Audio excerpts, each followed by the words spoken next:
والمهتد ومن يضلل فلن تجد له وليا مرشدا. أشهد أن لا إله إلا الله وحده لا شريك له، وأشهد أن محمدا عبده ورسوله لا نبي بعده. أما بعد، فإن أصدق الكلام الله، وأحسن الهدى محمد صلى الله عليه وعلى آله وسلم، وشر الأمور محدثاتها، وكل محدثة بدعة، وكل بدعة ضلالة، وكل ضلالة في النار. أما بعد. Para aba wal ummahat, para ayah dan para bunda, rahimani wa rahimakumullah. Alhamdulillah, kita bersyukur kepada Allah Subhanahu wa taala di pagi hari ini kita diizinkan Allah Subhanahu wa taala untuk bersua di kajian offline dan online yang diselenggarakan oleh Bulan Bintang Islamic School. Dan ini suatu hal yang patut untuk kita syukuri bersama, karena Allah masih mengizinkan kita untuk mau belajar, mau tafaqquh fid din, mau menuntut ilmu, terutama ilmu yang penting bagi keselamatan dan kebaikan untuk diri dan keluarga kita, yaitu ilmu tentang pengasuhan atau kita kenal dengan nama parenting. Dan pagi ini sebagaimana antum dan memegang kertas yang hasil printan dari slide, yaitu kita akan membahas tampaknya ilmu parenting menjadi tidak berarti. Ini adalah salah satu bahasan yang penting yang perlu kita pahami berkaitan dengan parenting. Karena belajar parenting itu penting. Dan seseorang ketika dia tidak mau belajar tentang parenting yang benar sesuai dengan Islam, maka dikhawatirkan dia akan jatuh kepada perbuatan khianat atas amanah yang Allah berikan kepadanya. Karena kita tentunya sebagai muslim, kelak kita akan menikah. Tentu semua ada nikah. Dan kelak kita semua akan dikaruniakan oleh Allah Subhanahu wa taala. Anak adalah amanah yang harus dijaga dan harus dipelihara. Karenanya kita sebagai orang tua untuk terus belajar. Jangan cuma anak-anak disuruh belajar, orang tua utama untuk belajar. Nah, oleh karenanya kita harus bahkan wajib untuk belajar ilmu parenting. Kalau ditanya apa dalilnya, banyak dalilnya. Di antaranya surat Al-Tahrim ayat 6, ayat yang seringkali kita dengar, kita baca, bahkan kita hafal. Allah Subhanahu wa taala berfirman, "Ya ayyuhalladzina amanu qu anfusakum wa ahlikum nar." Wahai orang-orang yang beriman, jagalah dirimu dan keluargamu dari siksa neraka. Allah Subhanahu wa taala memberikan perintah, dan kalau perintah di dalam Al-Qur'an datang, maka hukum asalnya adalah wajib. Karena kaidah diterangkan oleh para ulama, ya, bahwasanya al-aslu fil amri yufidul wujub. Asal perintah itu membuahkan hukum wajib. Dan Allah memberikan perintah. Apa perintah Allah? Ku itu fi'il amr. Kata perintah imperatif. Dan kita tahu lindungi, jangan pelihara. Siapa?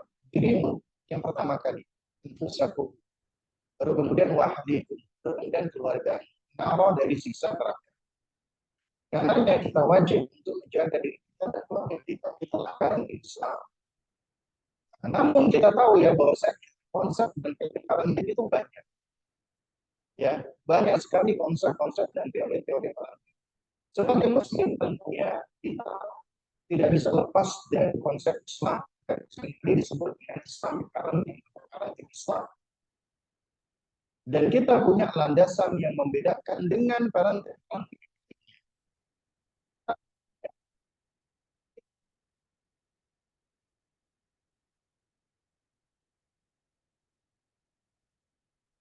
Jamaah sekalian, para ayah dan para bunda, rahimani wa rahimakumullah.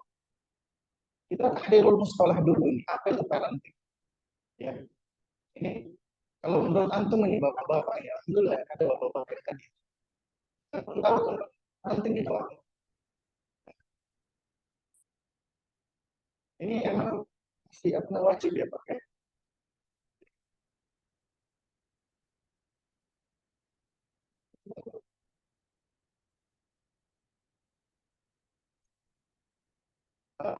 Mungkin ada yang mau sharing ya, dari bapak-bapak atau ibu-ibu mungkin.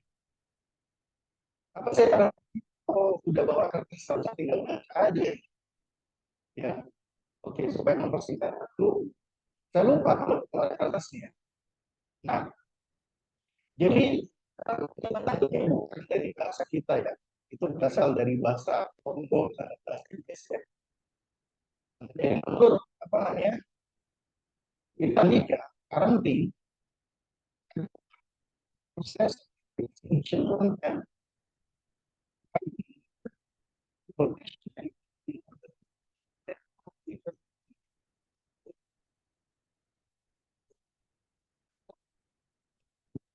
jadi perlindungan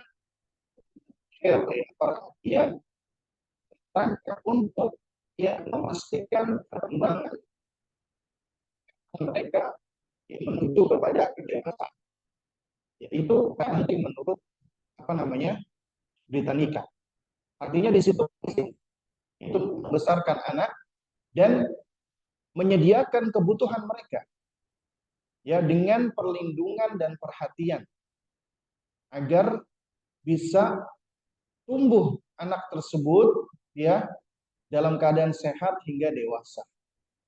Adapun menurut Merriam-Webster ya itu kamus ya.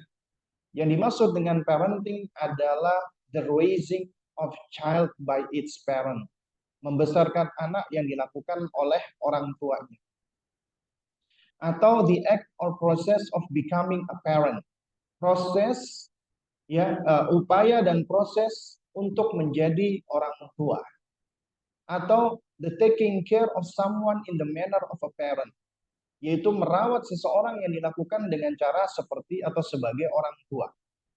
Jadi kalau kita perhatikan di sini, parenting itu kita lihat yang menjadi titik tolaknya atau yang menjadi apa namanya poin utamanya itu parent ditambahi gerund ing, parenting artinya bagaimana kita menjadi parent, menjadi orang tua. Jadi fokus kita adalah diri kita orang tua, bukan anak-anak. Nah, apa namanya? Karena itulah ini ada sebuah guyonan. Kalau fokusnya kepada anak-anak itu bukan parenting, tapi kidding. Ya, anak-anak kan kid katanya. Jadi bukannya parenting tapi kidding kalau hanya fokus kepada anak-anak.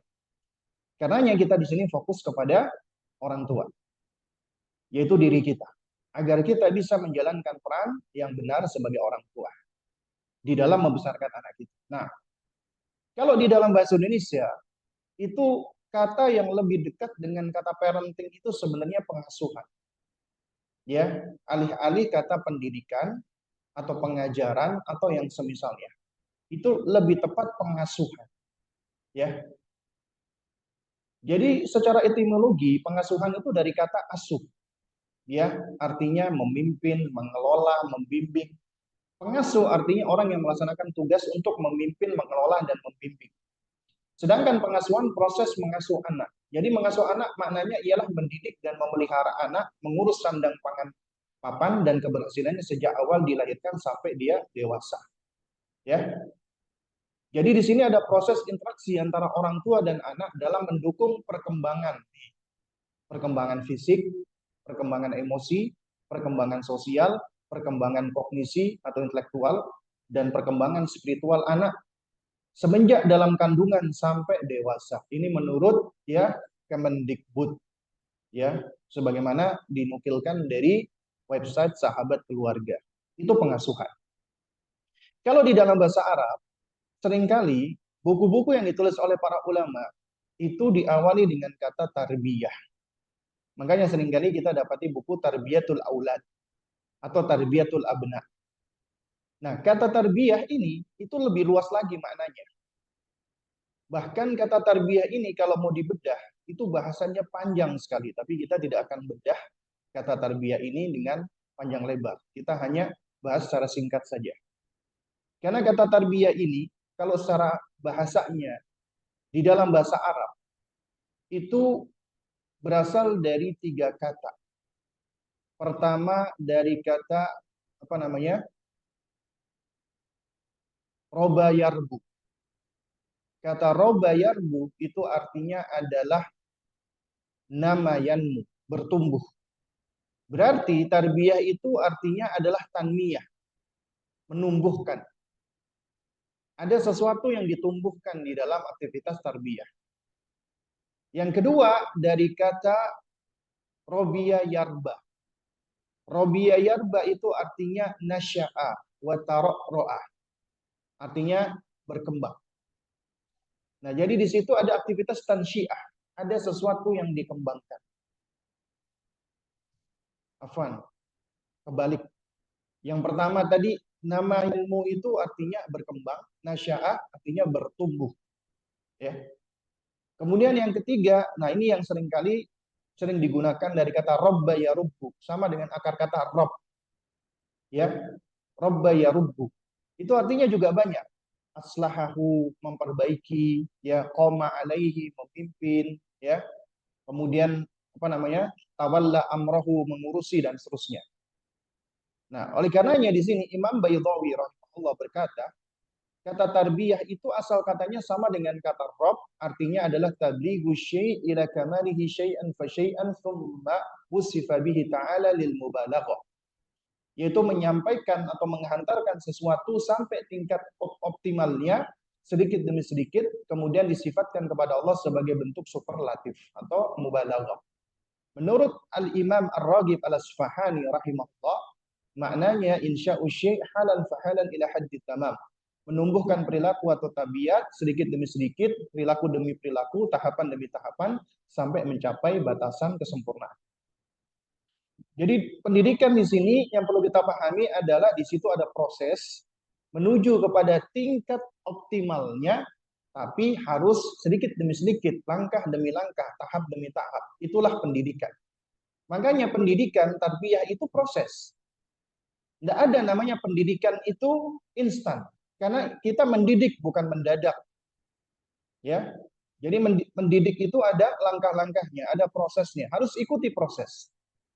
Jadi tidak mendadak.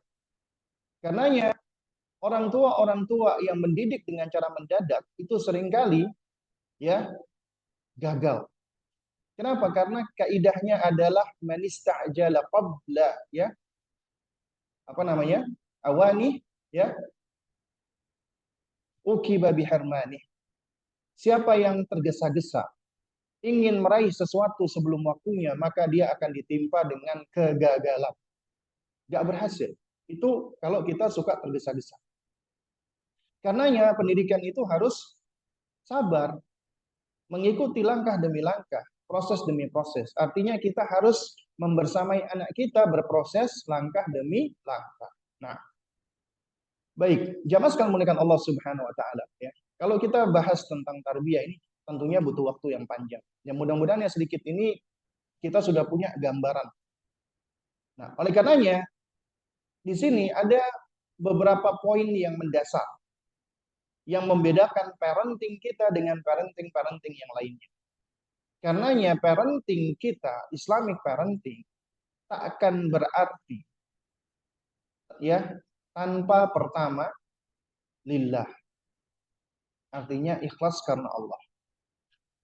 Jadi kita tahu bahwasanya ketika kita mendidik anak kita, ngajarin anak kita, ngayomin anak kita, mengasuh anak kita, membesarkan anak kita, menafkahi anak kita, ngajarin anak kita, semua yang kita lakukan untuk kebaikan anak kita itu bagian dari ibadah. Karena itulah ibadah itu harus ikhlas karena Allah. Gak ikhlas percuma. Ya. Bahkan dikatakan makana lillahi yabqa, segala sesuatu yang dilakukan ikhlas karena Allah akan langgeng.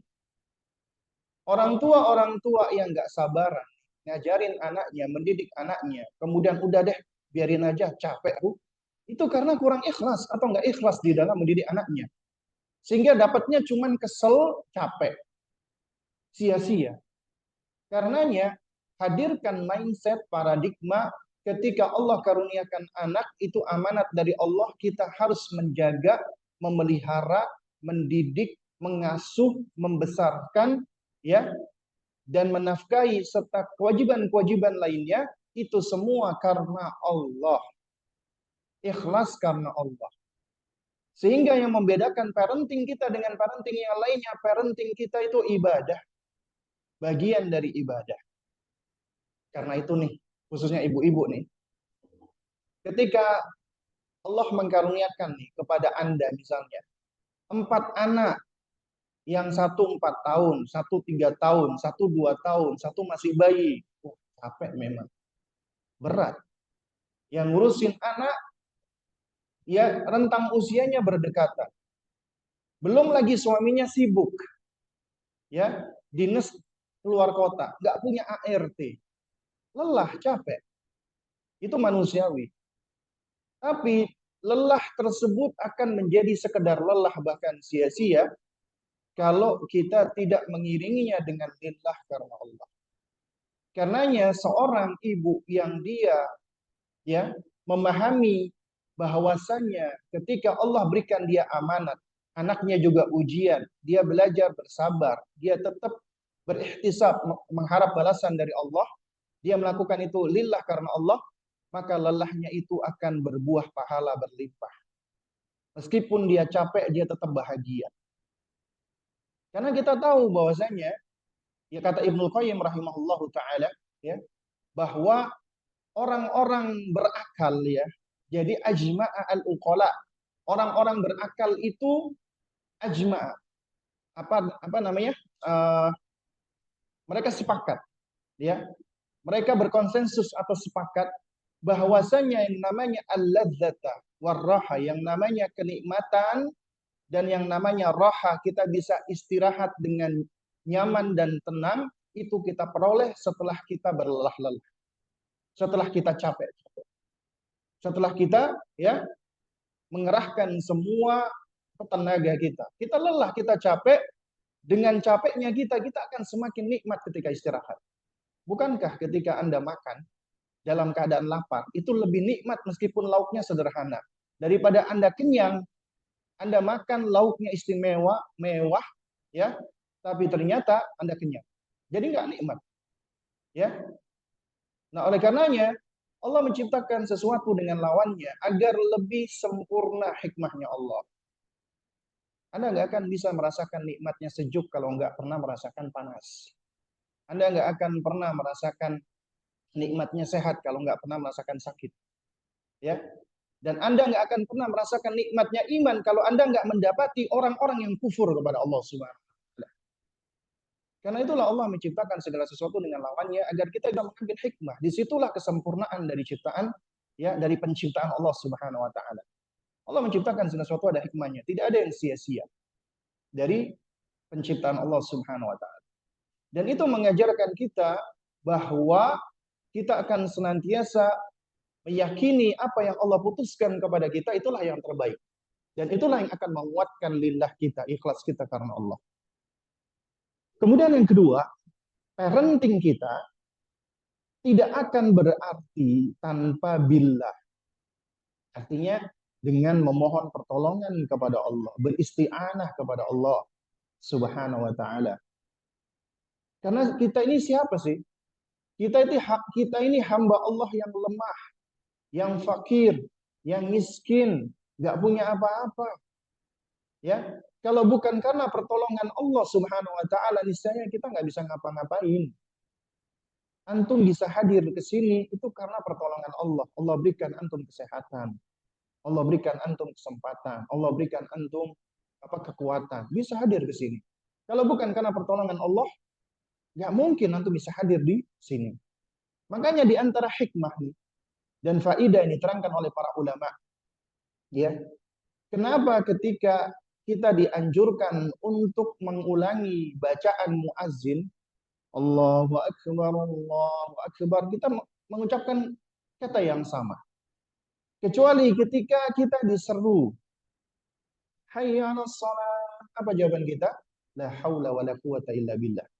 Tidak ada daya, tidak ada kekuatan kecuali dengan pertolongan Allah. Artinya, ketika kita diseru, marilah kita sholat, maka kita mengatakan tidak ada daya dan kekuatan kecuali dengan pertolongan Allah. Aku sholat, melangkahkan kakiku masjid karena pertolongan Allah. Bukan karena aku sendiri. Bukan karena aneh, ini emang alim. Aneh ini memang soleh. Bukan. Ya itu malah kita tertipu dengan diri sendiri. Jadi kita bisa melakukan itu karena apa? Karena pertolongan Allah Subhanahu wa taala. Hada min fadli Rabbi. Ini adalah karunia dari Allah. Ini akan senantiasa mengajarkan kita untuk tawadhu, senantiasa bergantung kepada Allah.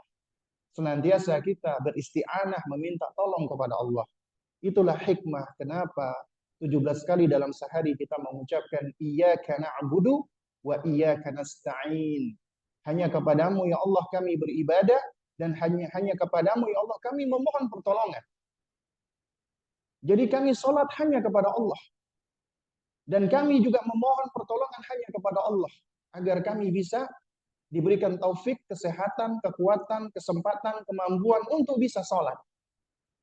Dan juga demikian, ya, ketika kita mendidik anak kita, mengasuh anak kita, membesarkan anak kita niat karena Allah, ibadah, maka kita nggak mampu melakukannya kecuali dengan pertolongan Allah. Beristi'anah kepada Allah. Karena itu, Bapak Ibu sekalian, para ayah bunda sekalian, jangan pernah meninggalkan doa, minta tolong kepada Allah. Antum nggak bisa menjadikan anak antum soleh, nggak bisa. Yang bisa menjadikan soleh Allah. Kita cuma bisa berusaha. Karenanya kita doa minta kepada Allah. Allah yang membolak-balikkan hati. Minta kepada Allah, ya. Dan Allah yang memerintahkan ud'uni astajib lakum, mintalah kepadaku, aku penuhi permintaan kalian, asalkan kalian minta dengan ikhlas. Asalkan kalian minta dengan kesungguhan. Asalkan kalian minta dengan kesabaran, nggak tergesa-gesa. Dan asalkan kalian berbaik sangka dengan Allah. Karena apa yang Allah putuskan yang terbaik. Kita manusia itu banyak maunya. Tapi Allah tidak akan selalu memberikan apa yang kita mau. Tapi Allah akan memberikan kepada kita apa yang kita butuhkan. Ya. Bukan semua kemauan kita, tapi kebutuhan kita akan Allah berikan. Itulah baiknya Allah. Karena kemauan kita belum tentu baik. Ya. Dan keputusan Allah kepada kita sudah pasti baik. Makanya kita harus berhusnudzon kepada Allah Subhanahu wa taala. Jadi yang membedakan parenting kita dengan parenting yang lain diantaranya billah. Kita selalu minta tolong kepada Allah. Makanya ketika kita mendidik anak kita agar mereka menjadi hamba Allah Subhanahu wa taala yang utuh, hamba Allah Subhanahu wa taala yang hakiki, agar mereka menjadi hamba Allah yang tawadhu. Makanya bedanya parenting barat, parenting modern, itu mereka menumbuhkan kepercayaan diri kepada anak dengan kepercayaan diri konsep yang keliru. Konsep yang berbahaya. Konsep yang bisa menjadikan mereka narsis. Konsep yang bisa menjadikan mereka selfish. Konsep yang bisa menjadikan mereka tertipu dengan diri sendiri. Kamu hebat. Luar biasa. Anak ayah paling hebat sedunia. Anak ibu paling hebat seangkasa raya. Dipuji dengan puji-pujian yang dapat apa? Membahayakan dirinya. Kita ketika mengapresiasi anak, itu nggak sembarangan. Seorang muslim ketika mengapresiasi, pertama dia bertahmid kepada Allah. Menyebut nama Allah. Masya Allah, Alhamdulillah, Allahu Akbar. Ya, atau kalimat-kalimat yang lainnya. Kemudian baru diapresiasi, Masya Allah, anak Umi hebat dengan pertolongan Allah. Allah mudahkan kamu ya nak, kamu berhasil, kamu bisa. Allah yang berikan kamu kemudahan. Allah yang berikan kamu pertolongan.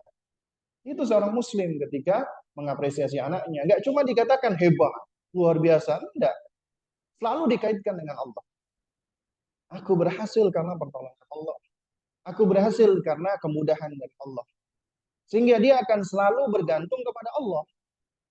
Itulah parenting kita. Beda sama parenting modern, beda sama parenting barat.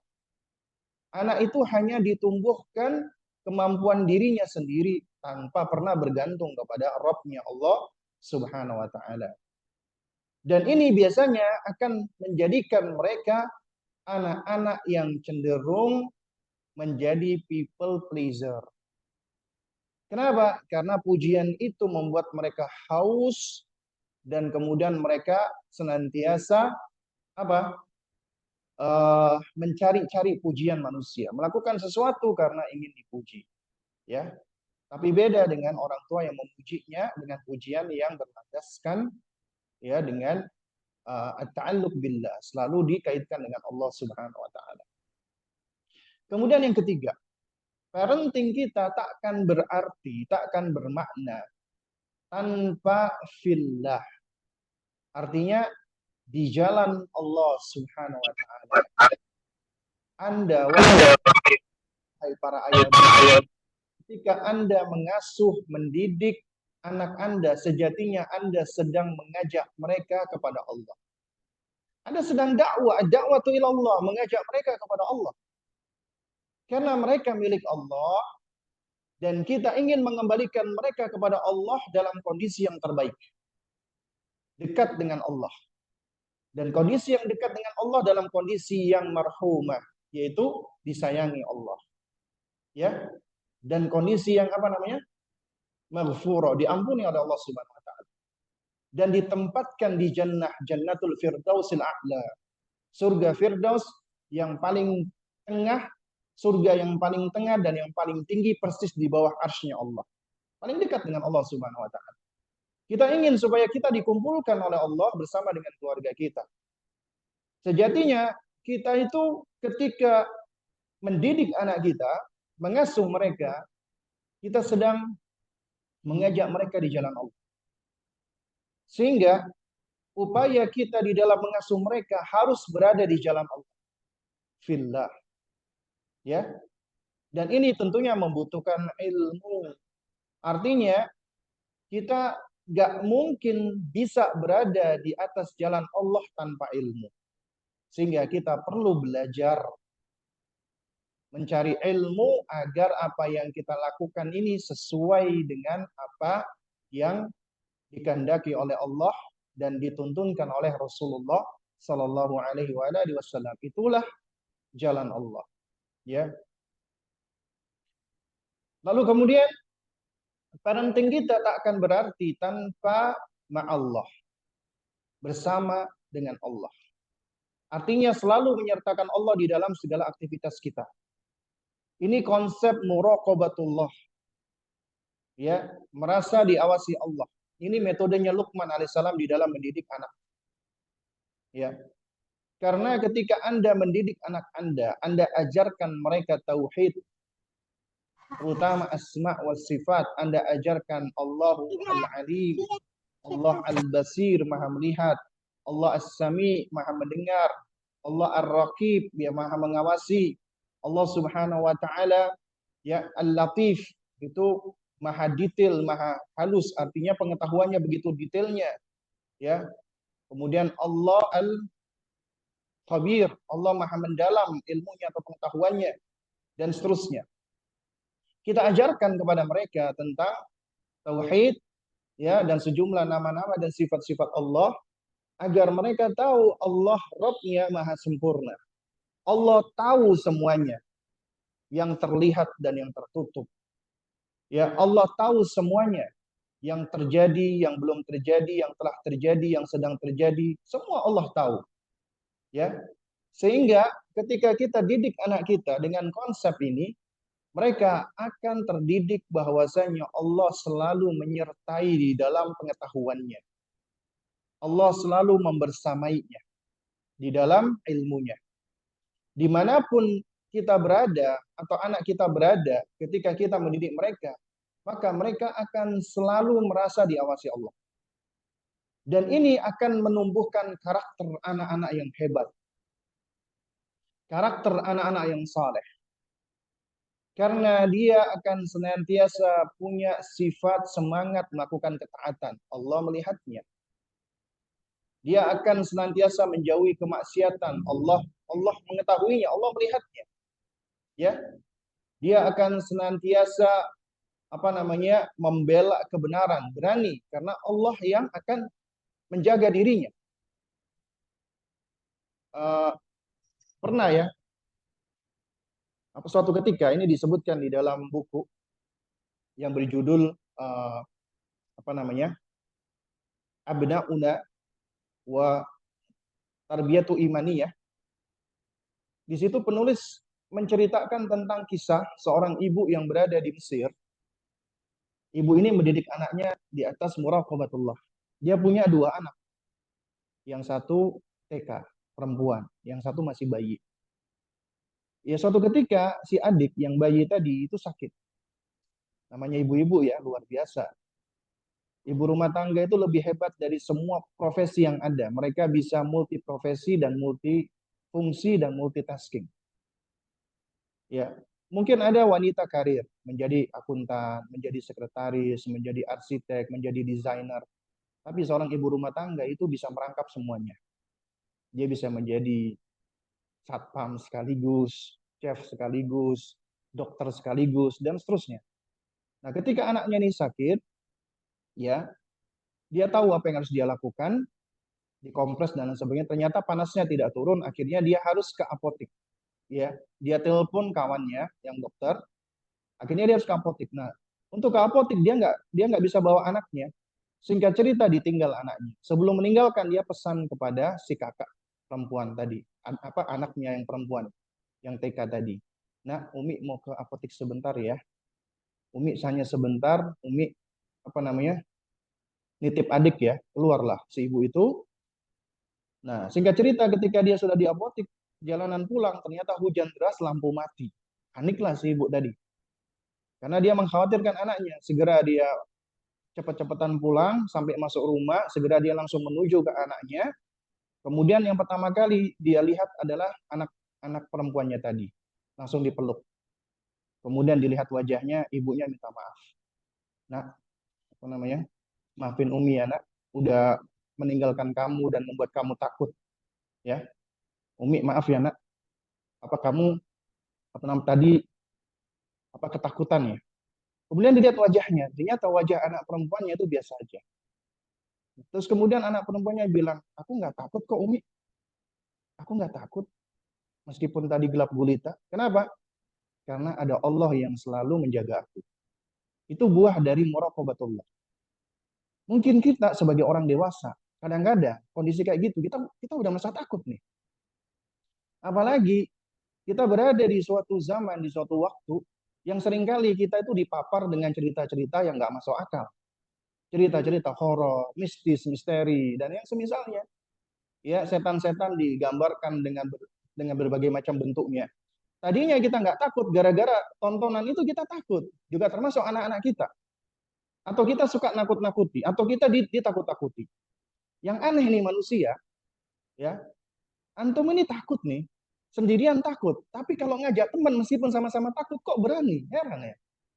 Jadi antum ini ketika sendirian takut, ngajak teman, padahal temannya juga sama-sama takut. Jadi orang takut dengan orang takut berkumpul itu bisa menumbuhkan keberanian. Aneh kan?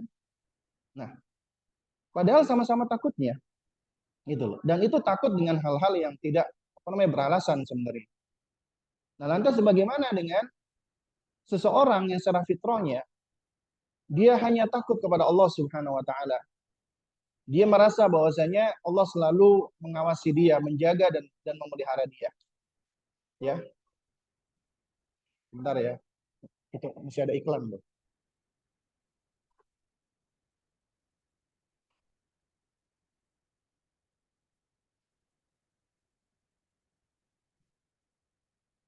Wah, jangan-jangan berhenti di depan gitu. Nah, jadi ketika Anda mendidik ya dengan senantiasa menyertakan Allah di dalam segala aktivitas kita, kita selalu menghadirkan di dalam diri Allah melihat kita, mengawasi kita, menjaga kita, melindungi kita. maka kita akan menjadi tenang, tentram, damai, nggak takut kita dengan sesuatu apapun. Ya, dan kita juga akan mendidik anak-anak kita juga sama menjadi karakter-karakter atau pribadi-pribadi yang pemberani dan kuat. Kemudian ala amrillah, di atas perintah Allah. Parenting kita itu bukan sembarangan. Parenting yang berangkat di atas perintah Allah, di atas syariat Allah, di atas aturan-aturan Allah. Artinya kita nggak berangkat dari syariat-syariat atau aturan-aturan yang dikarang-karang, tidak. Berarti harus ya berada di atas perintah Allah Subhanahu wa taala. Kita melakukan itu karena perintah Allah Subhanahu wa taala. Nah, lalu kemudian ya jemaah sekalian, ini kita ambil akronim ya untuk mempermudah. Parenting kita itu tak akan efektif apabila, nah ini nanti yang akan kita bahas ya dengan sedikit lebih detail. Kita ambil dari kata parenting, akronimnya. Yang pertama adalah perbaikan diri sebelum yang lainnya. Kedua, melakukan pendekatan afeksi sebelum kognisi. Ketiga, rahmah, kasih sayang, ramah sebelum kita bersikap tegas, apalagi keras. Kemudian yang keempat, empati yang kita dahulukan sebelum kita evaluasi. Artinya al-uthf ya. Artinya kita muqarabah sebelum kita muraqabah, sebelum kita mengevaluasi. Kemudian yang kelima adalah nasihat setelah kita berikan teladan. Artinya memberikan contoh dulu baru memberikan nasihat. Ya. Kemudian yang keenam ta'awun dan teamwork. Yang ketujuh ilmu sebelum amal. Yang kedelapan nizam, aturan dan ihtimam, perhatian. Baru yang terakhir adalah ganjaran, reward and punishment. Ini diantara ciri ataupun uslub ya, metode yang ada di dalam parenting kita. Yang pertama, parenting Islam itu harus diawali dengan nabda'u bi anfusina. Mengawali dari diri kita. Jadi perbaikan diri sebelum memperbaiki orang lain. Ya, ini sebagaimana disebutkan Syekh Abdul Latif Al-Ghamidi di dalam Mi'ah Fiqrah di Tarbiyatil Usrah. Beliau mengatakan fa inna min aujabil wajibat wa a'dhamil mas'uliyat wa akbaril amanat. Sesungguhnya di antara kewajiban yang paling wajib, tanggung jawab yang paling besar dan amanat yang terbesar bagi seorang muslim adalah amanah tarbiyatul muslim li ahli baitihi. Ya, adalah amanat ya bagi seorang muslim di dalam mendidik keluarganya. Yang mubtada'an bi nafsihi, yang harus dimulai dari dirinya sendiri, diawali dari dirinya sendiri, wa muthniyan biman ya'ud. Kemudian baru orang yang berada di bawah tanggungannya, tanggung jawabnya. Adnahu fa adnah. Ya, mulai dari yang paling dekat, kemudian yang dekat-dekat yang lainnya. Jadi ternyata harus dimulai dari diri, kemudian baru orang-orang terdekat kita. Karenanya nggak mungkin kita bisa memperbaiki orang lain kalau kita lupa dengan diri kita. Makanya Allah perintahkan ku anfusakum wa ahlikum nar. Jagalah dirimu dan keluargamu dari siksa neraka. Berarti kita perlu untuk memperhatikan diri, memperbaiki diri sebelum kita memperbaiki orang lain. Nah, oleh karenanya ada salah seorang ulama salaf berkata, liyakun awwala islahuka li baniya islahuka li nafsika. Ya. Liyakun awwala islahika li baniya islahuka li nafsika fa inna uyubahum ma'qudatun bi'aibika fal hasanu indahum ma fa'alta wal qabihu indahum ma tarakta. Hendaknya yang pertama kali caramu untuk mensolehkan anak dengan cara kamu mensolehkan dirimu pertama kali, terlebih dahulu. Kenapa? Karena aib mereka itu terkait dengan aibmu.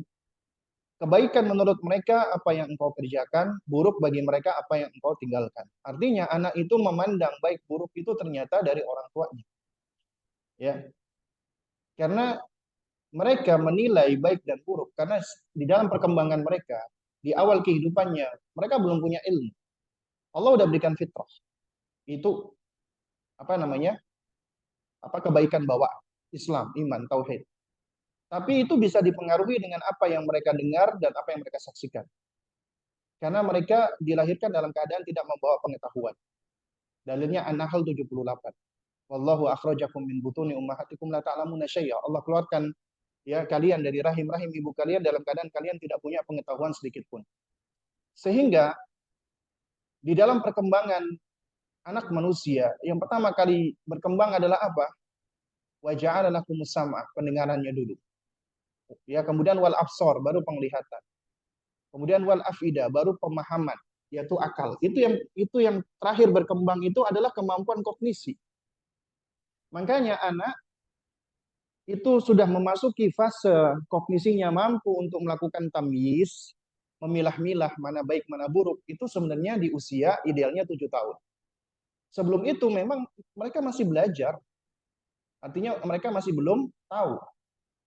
Nah, lalu kemudian yang berikutnya adalah melakukan pendekatan afeksi sebelum kognisi. Menyentuh hati dulu sebelum kita menyentuh akalnya. Ini metodenya para nabi, para rasul, dan orang-orang saleh. Termasuk figur-figur yang Allah Subhanahu wa Ta'ala abadikan di dalam Al-Quran. Contoh misalnya Luqman alaihissalam. Ketika Allah mengabadikan nasihatnya, Luqman itu menyentuh hati anaknya terlebih dahulu dengan sapaan yang baik, panggilan yang baik. Ya bunayya, wahai anak. Bunayya itu isim tasghir. Itu di dalam bahasa Arab. Ya, di antara kelebihan bahasa Arab itu ada isim tasghir. Tasghir itu menjadikan kata benda itu sesuatu yang saghir atau lebih kecil. Artinya begini. Misalnya kata buku ya, kitab. Ketika ditasghir menjadi kutayib, artinya menjadi buku kecil. Nah, itu juga di dalam bahasa Arab, nama-nama yang berasal dari bahasa Arab itu bisa ditasghir. Contoh misalnya Hasan ditasghir menjadi Husain. Husain itu artinya Hasan kecil. Ya. Kita sering mendengar nama Utsaimin, Syekh Muhammad bin Shalih Al-Utsaimin rahimahullah. Al-Utsaimin itu tasghir dari kata Utsman. Artinya Utsman kecil. Ya. Nah, kata Baniya itu ditasghir menjadi Bunayya. Artinya anakku yang kecil, yang lucu, yang imut, yang aku sayang. Jadi dia menunjukkan kasih sayang. Ya, alih-alih kata Baniya, Baniya itu sudah menunjukkan kasih sayang. Ditasghir itu lebih menunjukkan kasih sayang lagi. Ya Bunayya. Berarti itu afektif. Ini diterangkan oleh para ulama. Baru kemudian menyampaikan nasihat. Ya, la tusyrik billah. Jangan menyekutukan Allah. Baru kemudian diberikan illah, argumentasi, alasan. Ini menyentuh akal, merangsang akal. Makanya di antara metode yang ditunjukkan oleh para nabi, para rasul, dan orang-orang soleh, ya, yang termasuk juga di dalam Al-Quran, itu dengan cara apa? Yaitu dengan cara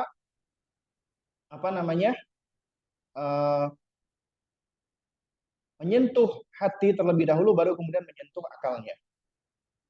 Karenanya kalau kita perhatikan nih, orang-orang soleh, para nabi, para rasul, ketika mereka memberikan nasihat kepada anaknya, entah itu perintah atau larangan, setelah itu biasanya diberikan illah, alasan. Gak cuma dikasih perintah atau larangan. Kayak misalnya Luqman alaihissalam, ya bunayya la tusyrik billah. Nah, janganlah menyekutukan Allah. Dan Luqman nggak selesai, dijelaskan alasannya. Kenapa? Inna syirka la dzulmun adzim. Karena sesungguhnya kesyirikan itu kezaliman yang besar. Juga demikian ketika Nabi Yakub alaihissalam memberikan nasihat kepada anaknya Nabi Yusuf alaihissalam. Setelah Nabi Yusuf curhat kepada ayahnya, beliau mimpi. Ya abati, inni ra'aitu ahada asyara kawkaba wasyamsa wal qamara ra'aituhum li sajidin. Aku melihat ada 11 bintang, matahari dan bulan. Semuanya sujud kepadaku. Ya, beliau datang ke ayahnya, curhat. Karena ayahnya Yakub alaihissalam, atau lebih dikenal dengan nama Israel, anak dari Ishak ya alaihissalam, itu memang ahli takwil mimpi, ahli takbir mimpi. Datang anaknya Yusuf alaihissalam. Tapi alih-alih ayahnya menyampaikan apa takbir dari mimpi, diberikan nasihat Yusuf alaihissalam. Apa kata Yakub? ya bunayya la taqsus ru'yaka ala ikhwatika. Wahai nak, jangan kamu ceritakan mimpimu kepada abang-abang ya. Enggak selesai seperti itu. Dijelaskan alasannya? Apa alasannya? Fayakidu laka kaida. Nanti mereka akan berbuat tipu daya kepadamu. Ya. Nah, itu metode. Jadi jangan cuma ngasih perintah, larangan, nggak dikasih alasan. Alasan itu yang akan merangsang kognisi, akal mereka. Ya. Dan alasan yang paling baik apabila dikaitkan dengan Allah. Ya, sebagaimana kata Syekh Utsaimin rahimahullah, ketika mengajarkan adab, misalnya adab makan dengan tangan kanan, itu jangan cuma, ayo nak makan pakai tangan kanan. Nah, itu dijelaskan, nak makan pakai tangan kanan. Kenapa? Karena Rasulullah makan pakai tangan kanan. Rasulullah mengajarkan makan pakai tangan kanan. Ya, kalau kita cinta sama Rasulullah, kita mengikuti Rasulullah. Setan makan pakai tangan kiri. Setan itu musuh yang nyata. Boleh kita ajarkan agar mereka membenci dan memusuhi syaitan. Juga demikian ya, bagaimana Nabi ketika mengajari Abdullah bin Abbas radhiyallahu taala anhu ketika masih kecil dengan berbagai macam riwayat yang datang. Di antaranya riwayat Imam Ahmad dan riwayat Imam At-Tirmizi. Beliau mengatakan, ya gulam, wahai nak, ya inni uallimuka kalimat. Sesungguhnya aku akan mengajarkan kamu suatu ucapan, suatu perkataan. Coba perhatikan cara Nabi. Nabi nggak langsung menyampaikan. Nah, langsung disampaikan nasihatnya. Ihfadillah yahfadka. Enggak. Ya. Nabi tidak langsung menyampaikan nasihat, tapi dirangsang dulu rasa ingin tahunya. Aku akan sampaikan kepadamu suatu ucapan. Orang jadi penasaran ya, apa ini yang mau disampaikan Nabi? Atau di dalam riwayat ya, Tabrani, ya gulam, inni muallimuka kalimatin fahfadhunna. Wahai nak, aku sesungguhnya ya ingin mengajari kamu suatu kalimat, maka hafalkan. Apa yang mau diajarkan Nabi? Atau di dalam hadis riwayat Abu Ya'la, ya gulayyim. Gulayyim ini tasgir dari kata gulam. Ya, tadi gulam ini ditasgir ya menjadi ya gulayyim. Wahai anak kecil, ihfad anni kalimat la'allaha an yanfa'aka bihinna. Ya, hafalkan dariku suatu kalimat, mudah-mudahan akan memberikan manfaat untukmu dengan kalimat tersebut. Atau di dalam riwayat yang lain dari riwayat Imam At-Tabrani, ya gulam ala uallimuka syai' ya yanfa'ukallahu bihi. Ya.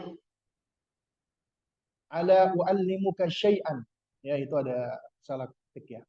Wahai nak, maukah engkau aku ajarkan dengan sesuatu yang akan memberikan manfaat untukmu dengan hal itu?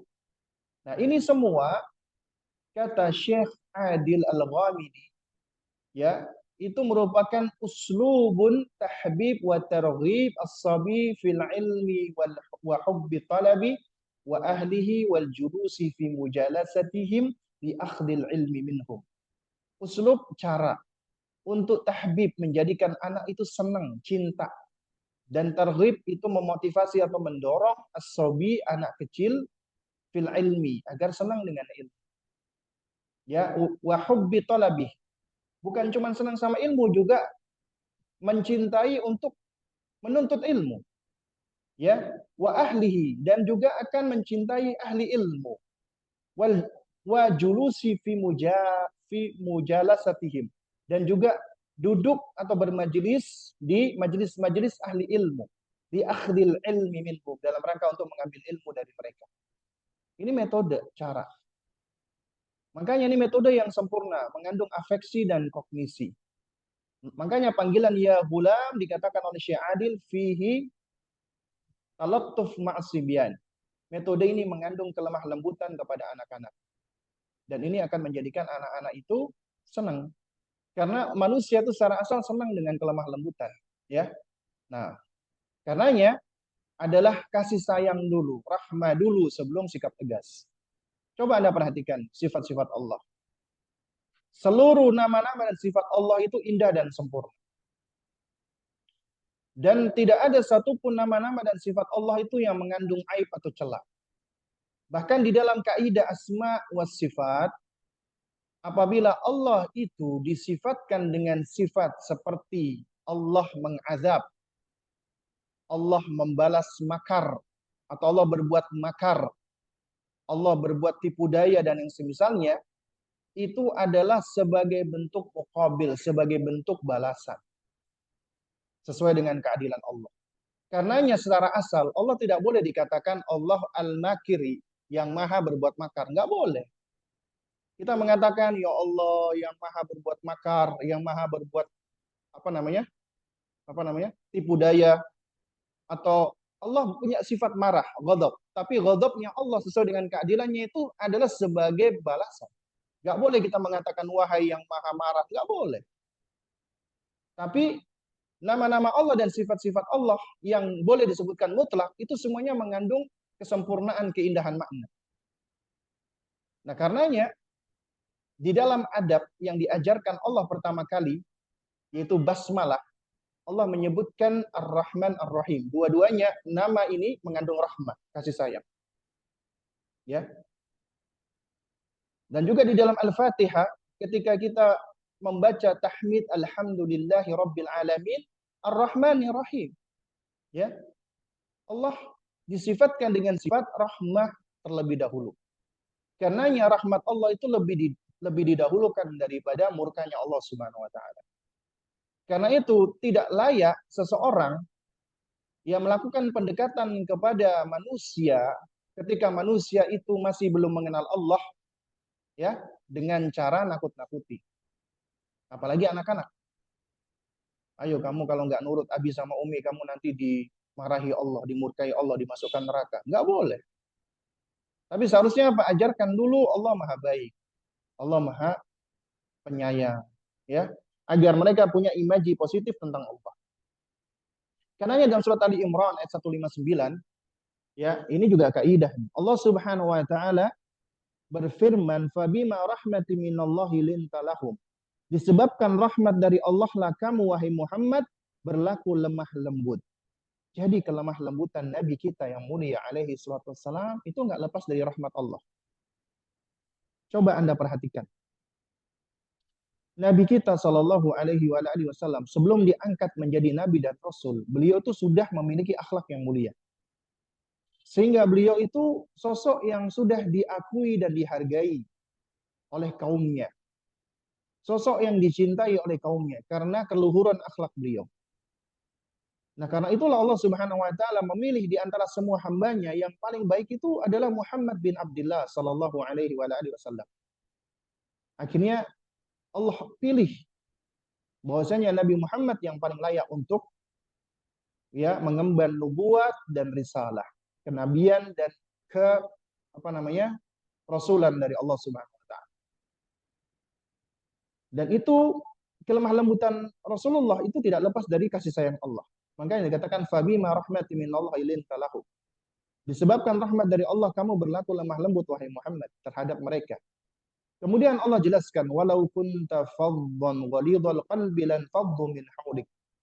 Kalau sekiranya kamu bersikap keras, bengis lagi berhati kasar, tentulah mereka akan menjauhkan diri darimu. Gak mau dekat-dekat sama kamu. Kenapa? Manusia itu secara asal gak suka sama orang yang kaku, yang keras, yang bengis. Itu adalah tabiat, naluri, fitrah manusia. Gak suka. Apalagi anak-anak kita. Melihat orang tuanya kaku, keras, bengis. Mereka gak suka. Ya, bahkan mereka akan cenderung menjauh. Kita tahu Islam adalah agama rahmatan lil alamin. Nabi kita SAW juga diutus adalah sebagai rahmatan lil alamin. Kemudian basmalah merupakan adab pertama yang diajarkan Allah juga mengandung sifat rahmah, ar-Rahmanir Rahim. Nabi sendiri adalah sosok yang rahim, yang juga layyin, yang juga lemah lembut. Ya. Dan kata para ulama, anak manusia mempelajari, memahami kasih sayang Allah pertama kali melalui dari kasih sayang orang tuanya. Karena kasih sayang ya orang tua itu adalah kasih sayang yang konkret yang dirasakan oleh anak kecil ketika akalnya belum berkembang. Karenanya apabila anak dari kecil itu tidak mendapatkan kasih sayang, akan sulit baginya untuk memahami kasih sayang Allah. Karena Allah yang menciptakan kasih sayang itu dan ditanamkan kepada masing-masing orang tua. Itu sudah menjadi fitrah. Ya. Dan karena itu Nabi mengatakan, man la yarham la yurham. Siapa yang tidak menyayangi tidak akan disayangi. Ya. Dan rahmah, kasih sayang itulah cara yang efektif di dalam membangun koneksi. Dan pijakan kuat sebelum melakukan koreksi. Anda tidak akan bisa membangun koneksi tanpa kasih sayang. Dan Anda tidak akan bisa melakukan koreksi yang efektif tanpa Anda awali dengan koneksi. Dan koneksi itu diawali dengan rahmah, kasih sayang. Karenanya pendidikan karakter anak agar mereka menjadi lemah lembut dan belajar kasih sayang Allah itu melalui kasih sayang siapa?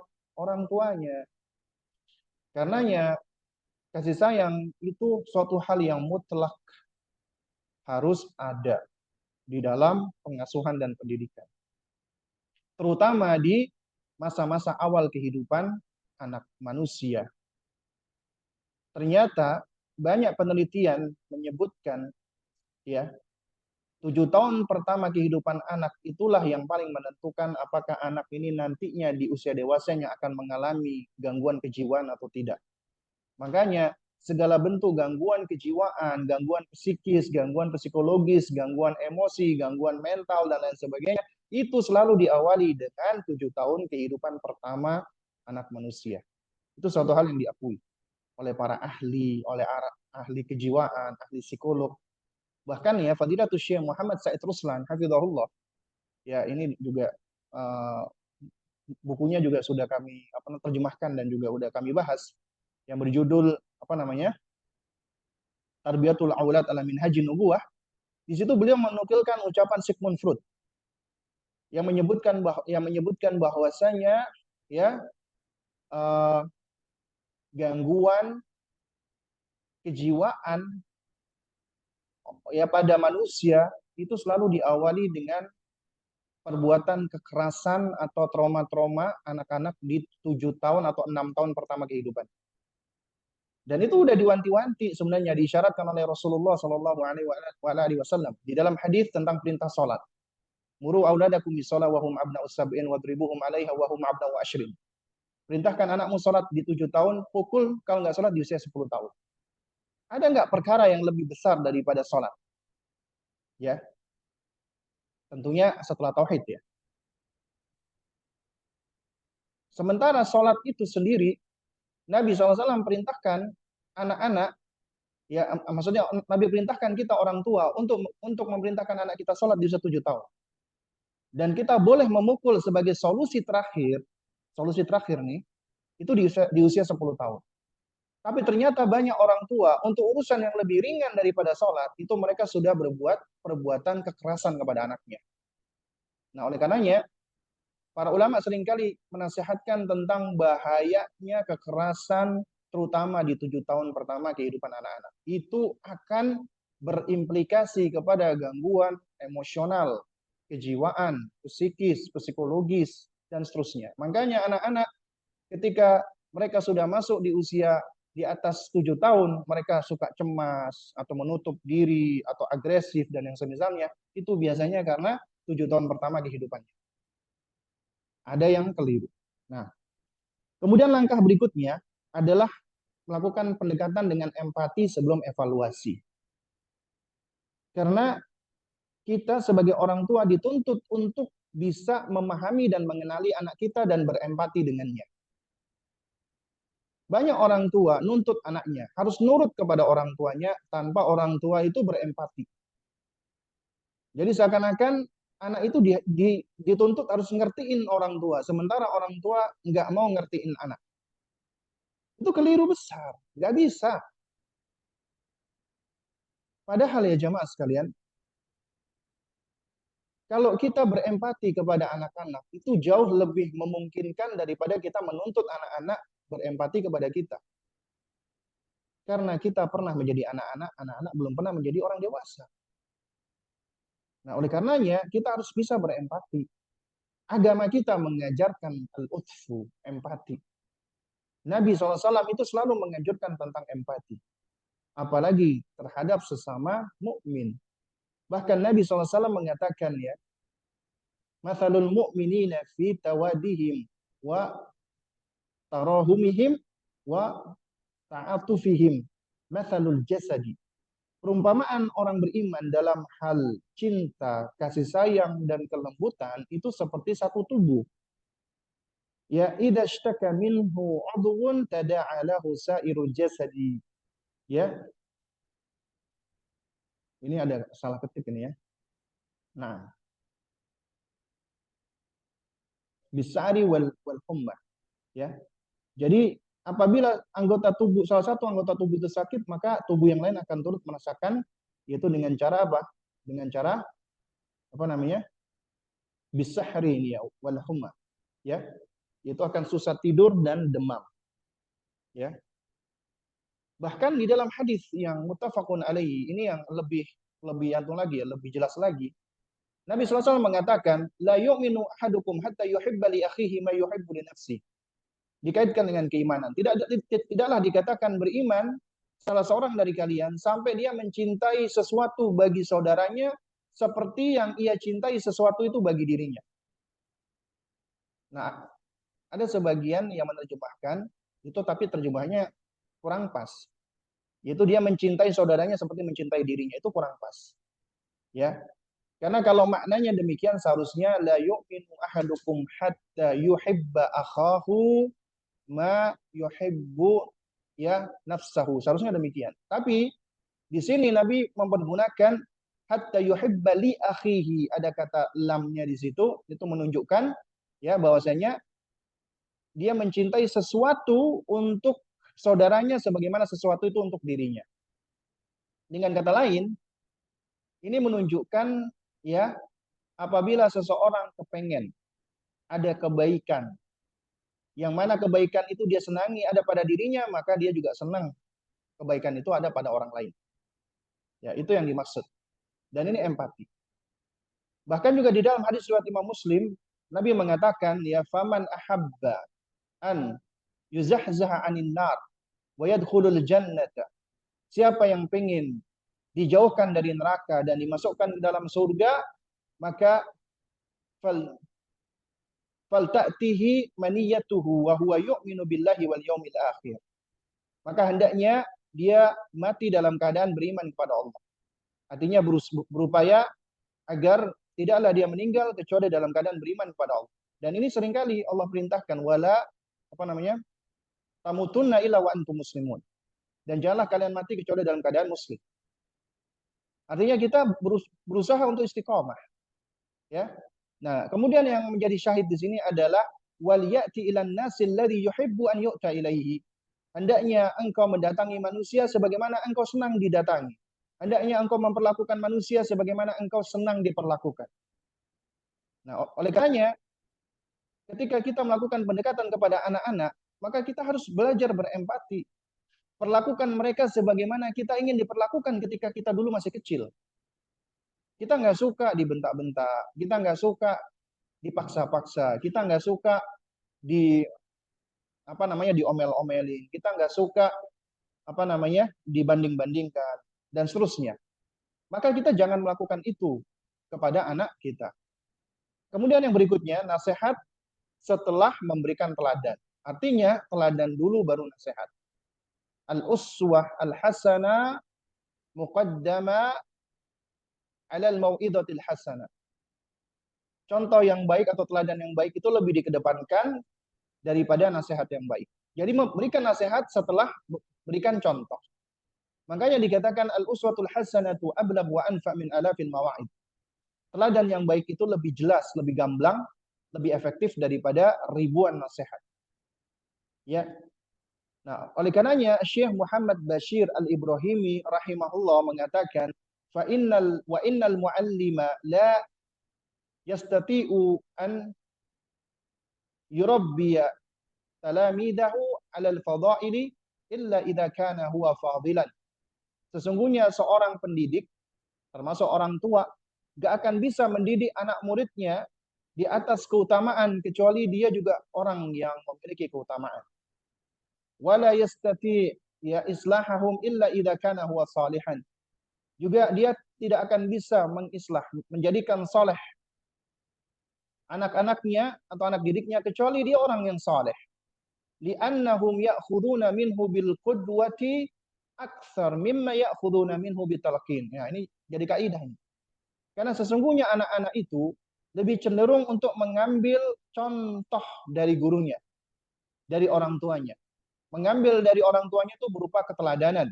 Lebih banyak daripada mengambil hanya sekedar dari ucapan, dari talqin. Ya. Nah, oleh karenanya contoh itu lebih dikedepankan daripada nasihat. Bukan artinya nasihat nggak penting, penting. Tapi itu dilakukan setelah memberikan keteladanan. Kemudian ta'awun dan teamwork. Nah, ini perlu kerjasama, kerjasama antara suami dan istri, kerjasama antara orang tua dan sekolah, kerjasama antara orang tua dan anak. Untuk membangun ta'awun, maka pertama harus ada tujuan yang jelas. Kalau nggak ada tujuannya percuma. Kemudian harus tahu arah yang jelas, hendak dibawa kemana kerjasama tersebut. Kemudian aturan yang jelas. Ada kerjasama nggak ada aturan, nanti ya berantakan. Ya, harus ada aturan yang jelas.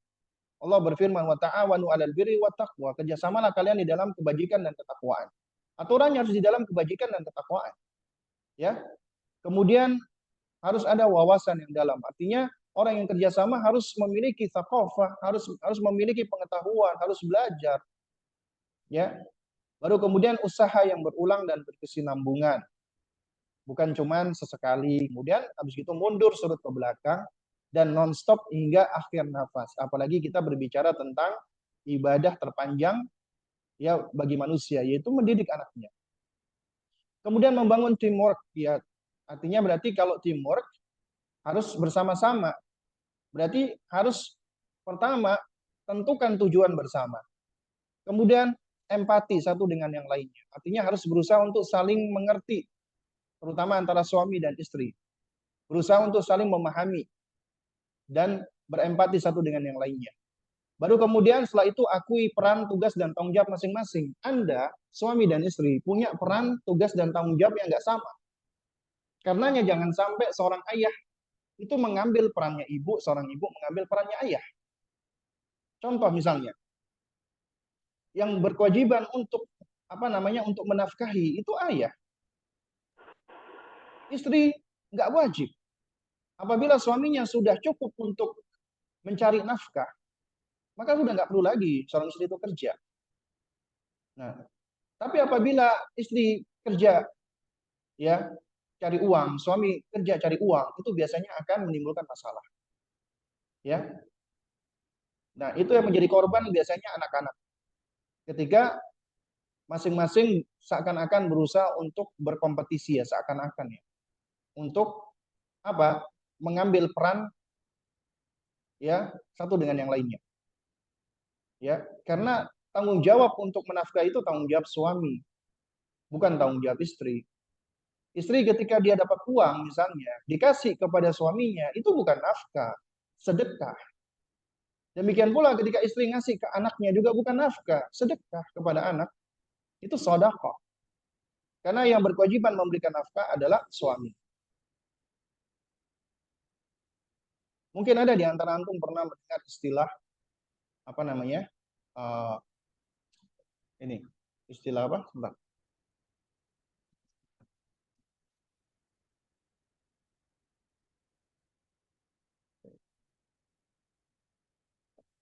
Nah, jadi istilah gerhana keluarga.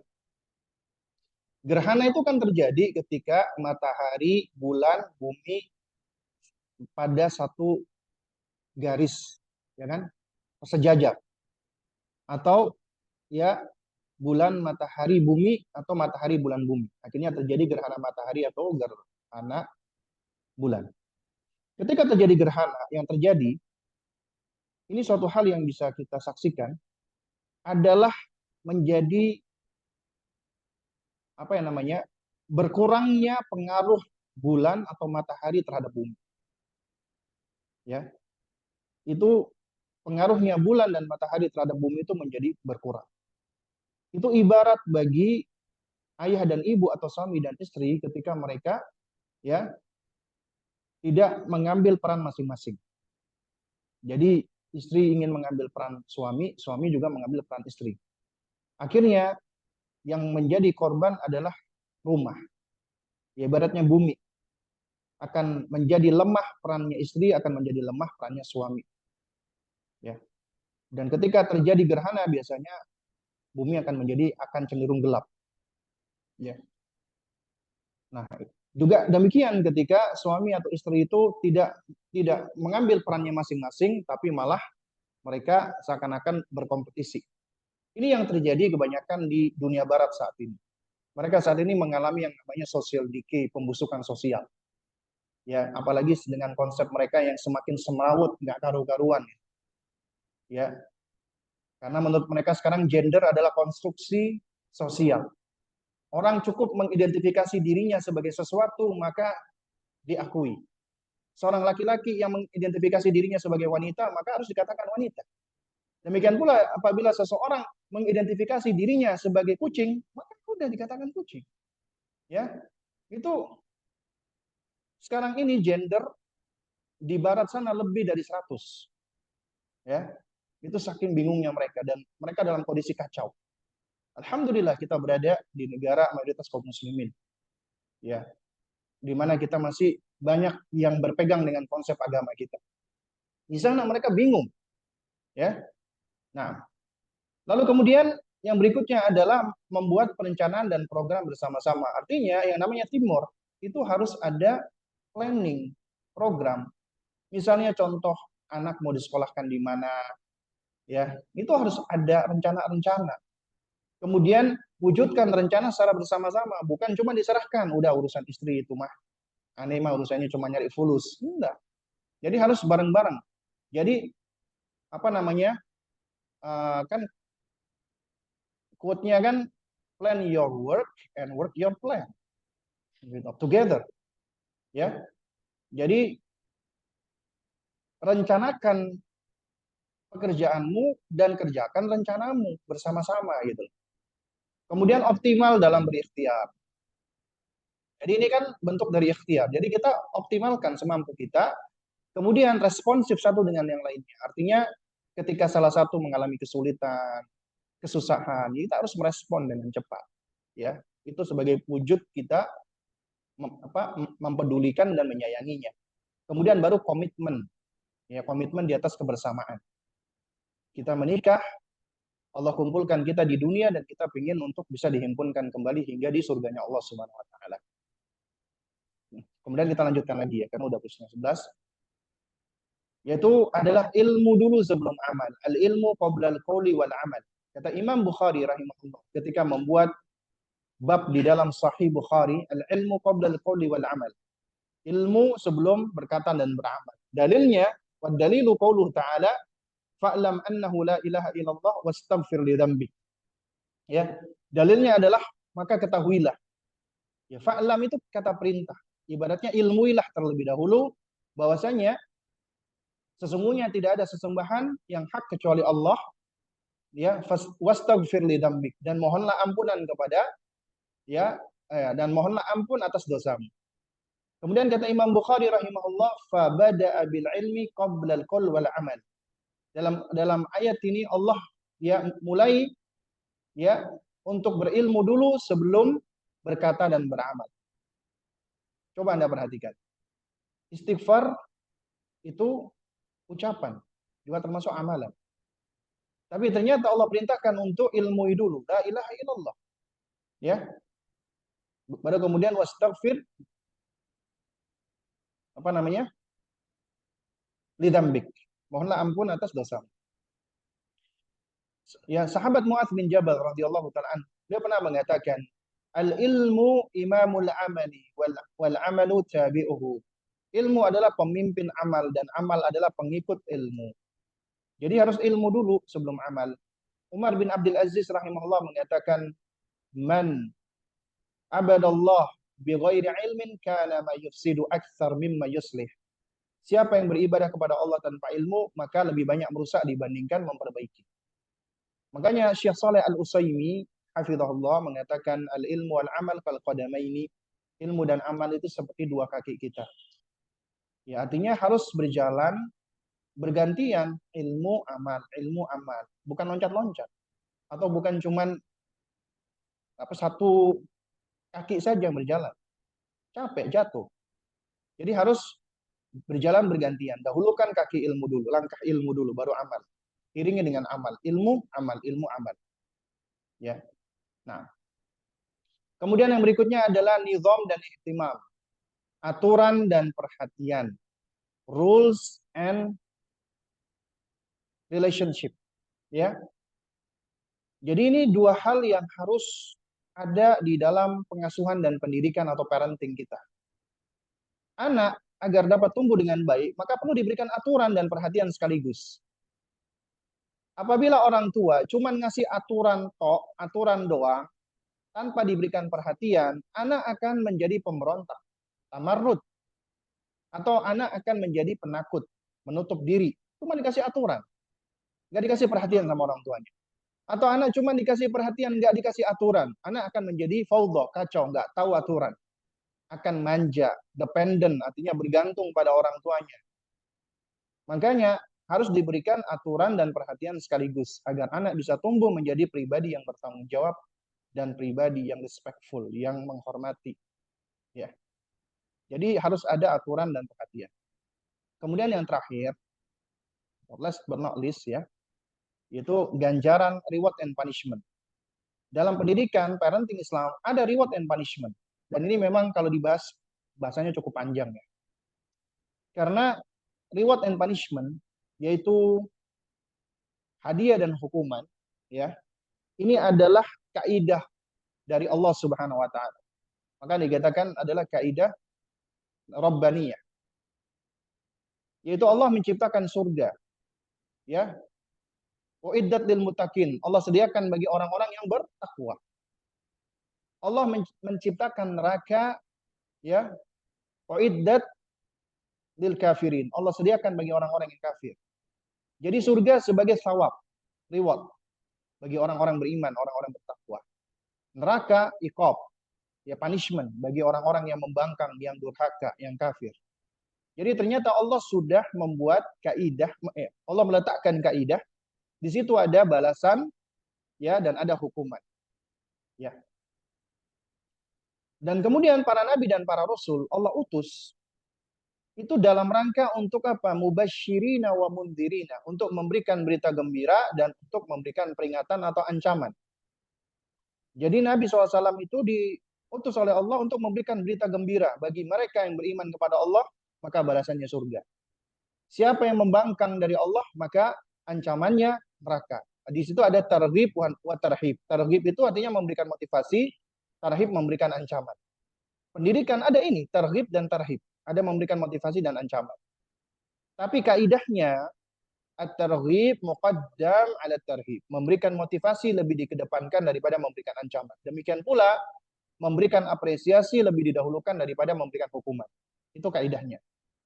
Dan apabila kita menerapkan ini akan bermanfaat menumbuhkan pertama roja pada anak kita. Yaitu rasa harap. Ya, bukan nama stasiun radio atau TV. Tapi arti dari roja adalah harapan. Ya, dia mengharap balasan dari Allah. Ketika anak itu dididik ya dengan motivasi, dengan dorongan dari Allah, maka itu tujuannya untuk menumbuhkan harapan agar Allah mencintainya, menyayanginya, meridhoinya, memberikan dia pahala, memasukkan dia ke dalam surga. Dan kemudian ancaman ya itu untuk menumbuhkan rasa khauf, rasa takut. Takut kepada Allah, takut kepada murkanya dan hukumannya. Tapi kaidah mendasar sebelum roja dan khauf adalah mahabbah. Terutama di 7 tahun pertama kehidupan anak manusia. Tumbuhkan dulu mahabbah. Karena itu yang menjadi landasan roja dan khauf. Ibaratnya ya roja dan khauf ini adalah sayap yang dikepakkan dan tubuhnya adalah mahabbah. Karena kata Ibnu Taimiyah rahimahullah, nanti bagi ahlul jannah ketika berada di surga sudah tidak ada lagi khauf, sudah tidak ada lagi roja. Penghuni surga sudah tidak lagi punya harapan, sudah tidak lagi punya rasa takut. Yang tersisa adalah cinta kepada Allah bagi ahlul jannah. Nah, oleh karenanya kaidah mendasarnya adalah dahulukan apresiasi sebelum ya hukuman, dahulukan motivasi sebelum ancaman. Dan pondasinya mahabbah, ya. Nah, ini kenapa double-double ya? Itunya apa namanya ketikanya. Baik. Nah, ini jadi adalah di antara sejumlah kaidah-kaidah di dalam parenting Islam, dan masih banyak sebenarnya kaidah-kaidah yang lainnya, namun untuk mempermudah ya kita ambil sebagiannya. Baik, mungkin ini yang bisa disampaikan, ya. Alhamdulillahilladzi bi ni'matihi tatimmus shalihat.